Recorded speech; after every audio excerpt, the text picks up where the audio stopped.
नमस्कार, जय शिवराय, जय महाराष्ट्र. आज आपण या रात्रीच्या अंधारात आपण एक अशा ठिकाणी आहोत ज्या ठिकाणी आपलं हिंदुत्वाचं आणि अखंड महाराष्ट्राचं आराध्य दैवत छत्रपती शिवाजी महाराजांचं स्थान होतं.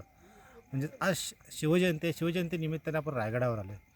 महाराजांची दुसरी राजधानी. परंतु गेले 10 वर्ष मी सतत रायगडावर येतो आहे.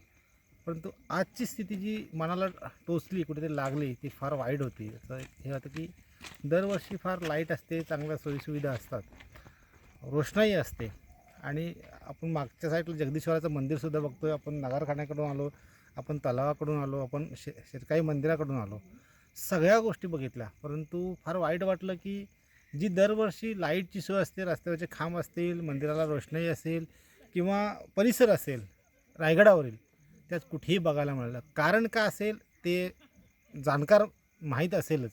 परंतु रायगडाची शिवजयंतीच्या निमित्ताने ही अशी अवस्था होणे फार वाईट आहे. नक्की आपण शिवभक्तांनी याचा जरूर विचार करावा. धन्यवाद.